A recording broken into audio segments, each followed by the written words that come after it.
La pauvreté d'esprit. Celui qui est pauvre d'esprit n'a nulle richesse dans son esprit, ni son esprit dans les richesses. Celui est riche d'esprit, lequel a ses richesses dans son esprit, ou son esprit dans les richesses. Si vous affectionnez fort les biens que vous avez, si vous en êtes fort en besognier, mettant votre cœur en ceci, y attachant vos pensées et craignant d'une crainte vive et empressée de les perdre, croyez-moi, vous avez encore quelque sorte de fièvre. Il n'est pas possible de se plaire beaucoup en une chose que l'on y mette beaucoup d'affection.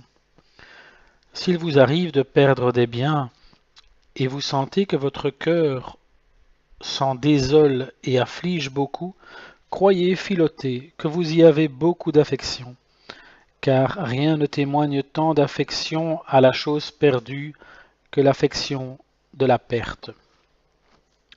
Ne désirez donc point d'un désir entier et formez le bien que vous n'avez pas. Ne mettez point fort avant votre cœur en celui que vous avez, ne vous désolez point des pertes qui vous arriveront, et vous aurez quelque sujet de croire qu'étant riche en effet, vous ne l'êtes point d'affection, mais que vous êtes pauvre d'esprit et par conséquent bien heureuse, car le royaume des cieux vous appartient. Ayez beaucoup plus de soin de rendre vos biens utiles et fructueux que les mondains n'en ont pas. Ma Philothée, les possessions que nous avons ne sont pas nôtres. Dieu nous les a données à cultiver et veut que nous les rendions fructueuses et utiles, et partant nous lui faisons service agréable d'en avoir soin. Mais il faut donc que ce soit un soin plus grand et solide que celui que les mondains ont de leurs biens, car ils ne s'en besognent que pour l'amour d'eux-mêmes, et nous devons travailler pour l'amour de Dieu. Or, comme l'amour de soi-même est un amour violent, turbulent, empressé, aussi le soin qu'on a pour lui est plein de troubles, de chagrin, d'inquiétude. Et comme l'amour de Dieu est doux, paisible et tranquille, aussi le soin qui en procède, quoique ce soit pour les biens du monde, est aimable, doux et gracieux. Ayons donc ce soin gracieux de la conservation, voire de l'accroissement de nos biens temporels, lorsque quelque juste occasion s'en présentera, et en tant que notre condition le requiert, car Dieu veut que nous fassions ainsi pour son amour. Mais prenez garde que l'amour-propre ne vous trompe, car quelquefois il contrefait si bien l'amour de Dieu qu'on dirait que c'est lui. Or, pour empêcher qu'il ne vous déçoive et que ce soin des biens temporels ne se convertisse en avarice, il nous faut pratiquer bien souvent la pauvreté réelle et effectuelle parmi toutes les facultés et richesses que Dieu nous a données. Quittez donc toujours quelque partie de vos moyens en les donnant aux pauvres de bon cœur, car donner ce qu'on a, c'est s'appauvrir d'autant, et plus vous donnerez, plus vous vous appauvrirez. Il est vrai que Dieu vous le rendra non seulement en l'autre monde, mais en celui-ci, car il n'y a rien qui fasse tant prospérer temporellement que l'aumône. Mais en attendant que Dieu vous le rende, vous serez toujours appauvri de cela. Ô le saint et riche appauvrissement que celui qui se fait par l'aumône.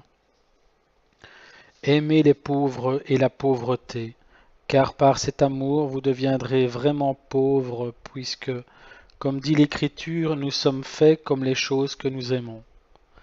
Quand il vous arrivera des inconvénients qui vous appauvriront, ou de beaucoup ou de peu, comme font les tempêtes, les feux, les inondations, les stérilités, les larcins, les procès, oh, c'est alors la vraie saison de pratiquer la pauvreté, recevant avec douceur ces diminutions de facultés et s'accommodant patiemment et constamment à cet appauvrissement. Sur le même sujet, sainte Catherine de Sienne nous dit Dieu lui dit, je veux te dire un mot maintenant des moyens que j'emploie pour que ceux de mes serviteurs qui espèrent en moi aient l'indispensable. Ils sont aidés parfaitement ou imparfaitement, selon qu'ils sont eux-mêmes parfaits ou imparfaits, dépouillés d'eux-mêmes et du monde, mais tous sont aidés. C'est pourquoi mes pauvres à moi sont pauvres en esprit et de volonté, c'est-à-dire d'intention. Je ne dis pas pauvres tout court en effet, puisqu'il est beaucoup de pauvres qui ne voudraient point l'être. Ceux-là sont des riches par leur volonté, mais des mendiants en même temps, puisqu'ils n'espèrent pas en moi et ne veulent pas accepter la pauvreté que j'ai donnée comme remède à leur âme qui se serait perdue et damnée dans la richesse. Mes serviteurs à moi sont des pauvres et non point des mendiants. Le mendiant très souvent est dans le besoin et souffre d'un grand dénuement, mais le pauvre, sans être dans l'abondance, reçoit toujours pleinement l'indispensable. Ma providence ne les abandonne jamais tant qu'ils espèrent en moi. Je les mène bien parfois jusqu'à l'extrême limite, mais c'est pour leur faire mieux voir et connaître que je puis et que je veux les aider. C'est pour qu'ils s'éprennent de ma providence et choisissent pour épouse la vraie pauvreté. C'est alors que leur serviteur, le Saint-Esprit, ma clémence, voyant qu'ils n'ont pas l'indispensable pour leur corps, allume en eux qui pourraient les aider, allume en ceux qui pourraient les aider un grand désir et un grand élan d'aller vers eux et de les secourir. Toute la vie de mes doux pauvres est ainsi gouvernée par la sollicitude qu'éprouvent pour eux ceux qui servent le monde. Il est vrai que pour éprouver leur patience, leur foi et leur persévérance, je souffrirai qu'on les injurie et qu'on les maltraite, mais il n'en est pas moins vrai que celui-là même qui les maltraite et qui les injurie est forcé, par ma bonté, de leur faire l'aumône et de leur donner ce dont ils ont besoin. Telle est ma providence générale envers mes doux pauvres.